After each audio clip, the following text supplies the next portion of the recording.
So Blue was doing interviews just recently, and he, Wack100 was speaking up for Blue, and he was like, Blue ain't told on nobody, ain't no paperwork on Blue, blah blah blah. So Blue did an interview with one of them podcasters, and they asked him, well, how did the rumor come out for you being a rat?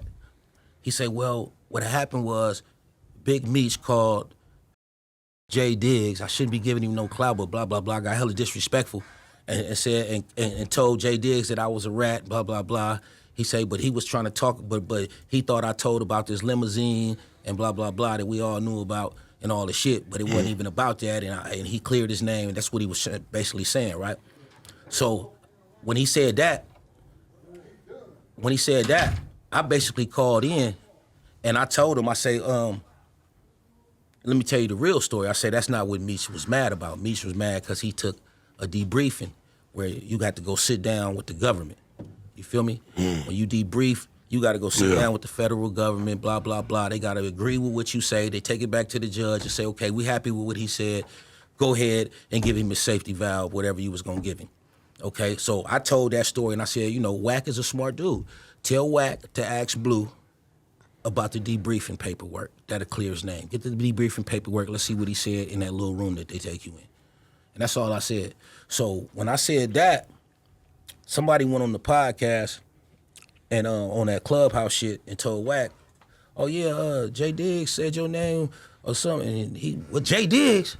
Man, who is Jay Diggs? I don't know no Jay Diggs, man. Fuck Jay Diggs. His mama sucked dick. This, that, just went bad, all the way bad on me. I'm like, damn. I said the nigga was an intelligent nigga. He should just ask Blue. And he said, oh, he running my name. His mama sucked dick and woo woo. Now what you gonna do, Jay Diggs and blue blue blue? You feel me? Like, and I didn't know dude like he didn't know me. So I'm like, my nigga, damn, like what did I do to deserve that? So when he said all of what he said, like of course, like I gotta respond to that.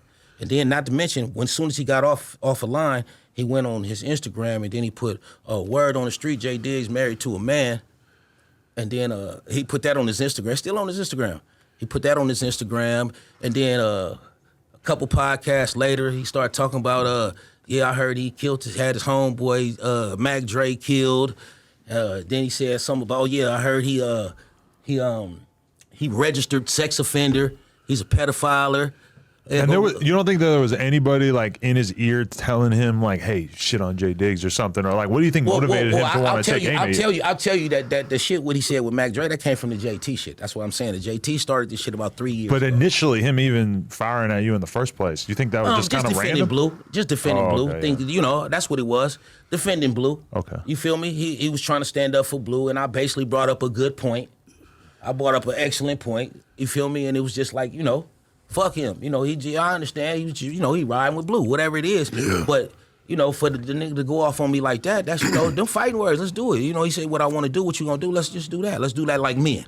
You feel what I'm saying? Like I told 1,000 times. You feel me? Let's do it for the culture, man. Let's show that the two people that got a beef can get in the ring. Or not, we don't got to get in the ring. We can go right in front of the no jumper sign. I won't bare knuckle and let's get it up. Maybe in back. Set it up. That's what I'm saying. Just two men. If you guys are going to do that, you're going to do it without me. I'm not Don King in this shit. Two grown men, man. Two grown men. Set it up, Adam. I just want to beat him up. That's all. We ain't got to, after that, it could be over with. I'm not going to lie. You guys are both cannonball-esque men. I will knock him out, Adam. Period. I'm not picking favorites on this one. Yeah. We'll tell him, let's do it. Right. Now I said that. Where he at? Bring him out. I'm probably here. Go bring him. He said he wanted to know why I'm here. No, he was not invited today. Yeah. I tagged him. I told him I was here though. Oh Lord. You tagged him and told him? I tagged him before I even came in here and said I'm here. Just so y'all know. Dear God. Yeah, I did. Okay. Well, So what inspired you to make a song about him? That when he went off on me and he talked all the shit and then he didn't want to meet me, I said, I guess I kind of knew the answer to that already. I said, okay.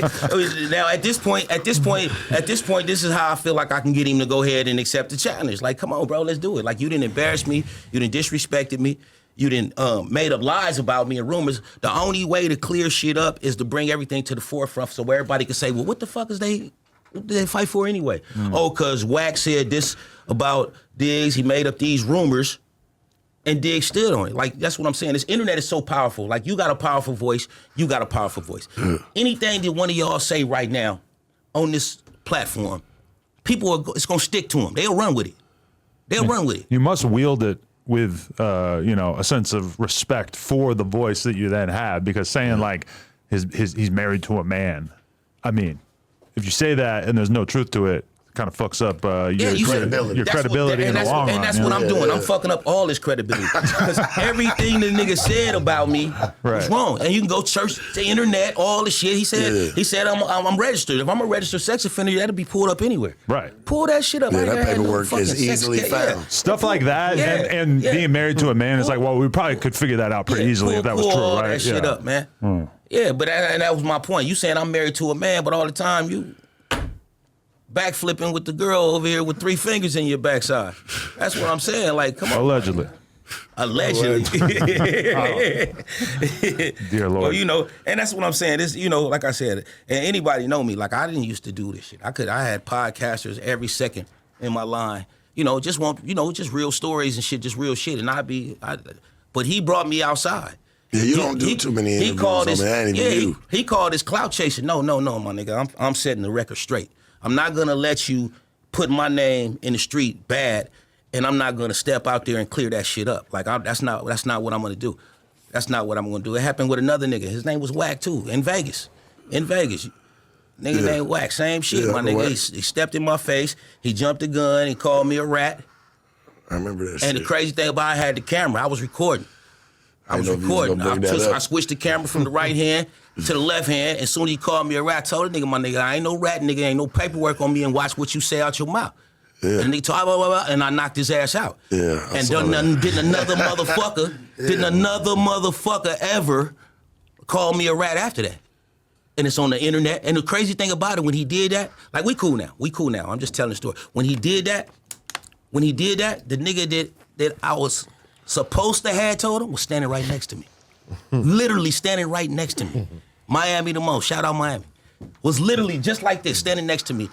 And nigga tried to put some shit on me and say that I told on him. So he's standing next to me, so he tells me, nigga, it's paperwork on you, instead of him saying on some real nigga shit, hey man, a nigga sent something to my phone, said there's some paperwork on you, and I would say, you know what? Meet the nigga they saying that I told on. He with me. That fucks it all up. You feel what I'm saying? Yeah, I feel it. But instead, he jumped the gun, you feel me, and ride on me, and that's what ended up happening. Feel like that's how he was always really feeling about you, like wanted to catch you on some sad shit. I mean, I don't know. But, he was probably a little drunk too, but that's what I'm saying. This street shit, bro, is ways to deal with shit. It's ways to handle shit, and even with him, even if he felt that way. You feel me? If he felt that way about me, if he had something he wanted to say to me, whether, I understand with this social media shit, that's what it is. It was a call out to me. You called me out. You called me to this platform to, it was what you gonna do, J Diggs. Y'all heard it, my nigga. I didn't make none of this shit up. I don't make none of this shit up. So with that being said, that's why I wanted, everybody, when I got on him with that song, ain't no way that song shouldn't have made every motherfucking blog. You know that shit funny. It's funny. And by all that shit being true, it's even more funny. That's kind of I understand that's y'all partner and all this shit. I'm not trying to get y'all to go against this is between me and him. Right. And like I say, we can handle this shit like men. Like I'm a grown ass man. I'm not no kid. You know what I mean? It's I know how this shit go. That's kind of a wild move, making a song about someone who don't rap. So they can't really clap back at you in the medium that you came at them. But I'm not a podcaster either. He get to say my name every day to his fans. Very true. Thousands. Not a Clubhouse every super single user. Day.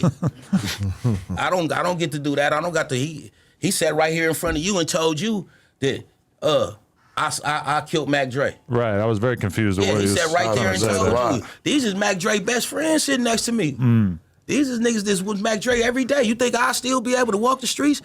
My whole neighborhood, man, they love the way the Bay Area love Mac Dre.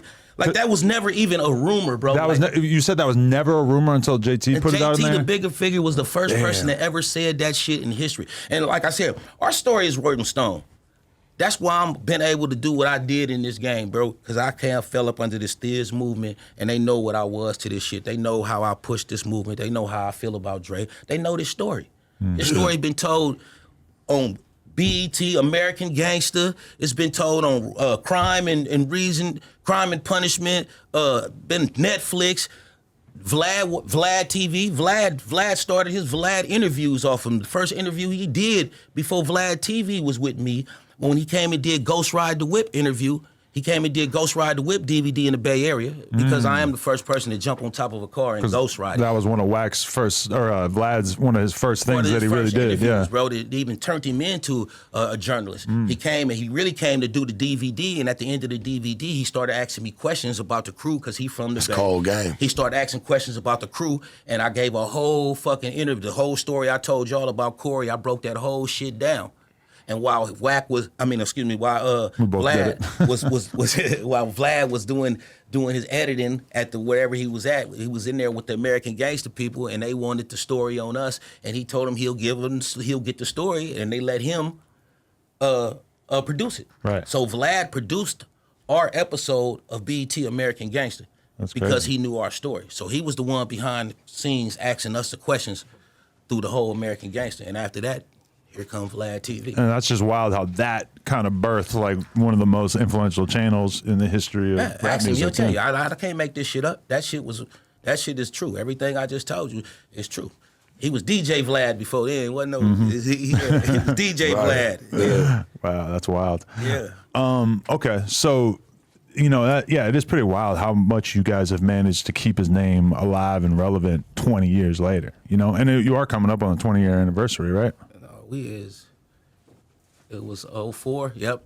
Yeah. 24, it'd be 20 years. What are you gonna do for 20 years? What like you gonna do it bigger than what you normally do? We gotta do something. But like I say, and it's always in control. That's what you gotta understand. All that is in the control of Mac. Her name is Wack100. If anybody wanna look her up, y'all look up Wack100. That's Mac Dre's mom. She's in control of his estate. You feel me? That's his daughter's grandmom.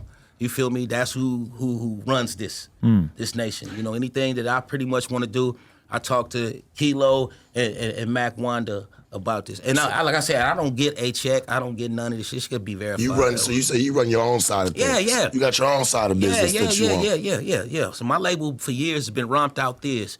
You feel me? It's just Thiz in the background. It's like a mothership.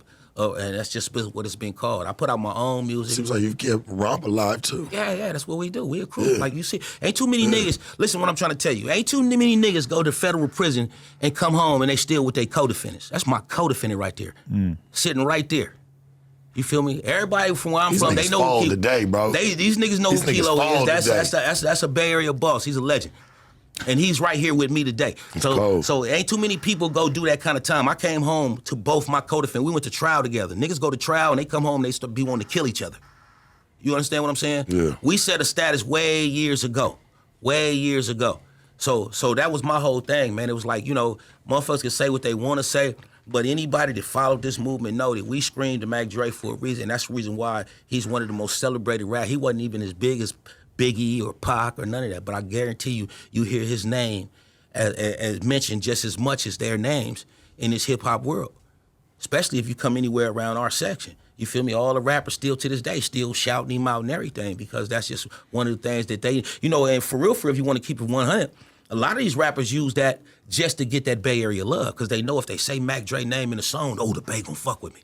You feel me? Oh, let's go to the Bay and do a video. That's what Drake did. Like Drake got unconditional love because him and Lil Wayne came to the Bay Area. They shot the Bay motto, and he hit that line, "Rest in peace, Mac Dre. I'ma do it for the Bay." Okay, when he did that, bro, he got unconditional love from the Bay Area years ago, before he was the great Drake he is now. And that's what I'm saying. So a lot of people use that. They use that, or they try to use. Some people that don't work for it. Some people don't work for it, but a lot of people, they know if they scream Mac Dre, that they gonna get an unconditional love. Right. And you feel me? So why wouldn't we rep that shit to the T? Like, we gonna rep that forever. I'm gonna die repping this shit. Has there ever been an example of somebody repping Mac Dre or shouting him out that you felt like was distasteful, or is it always done in a way that you appreciate? I mean, I can't say that nothing distasteful. I see some of the great bros. It's dope the way he still celebrated, and I appreciate everybody to do it. Like I say, I really ain't really seen no that I can think of, other some people want to call it shouting out when they do shit like bootleg his image and shit like that. But that's not a shout out because he was a real representation of the game, man. I need everybody to check out NoJumper.com. We officially started a blog. It has in-depth articles about current events, music, etc., plus all of our content in terms of podcasts, interviews, etc. And you can get some exclusive new merch. if you check out nojumper.com. So make sure you tap in.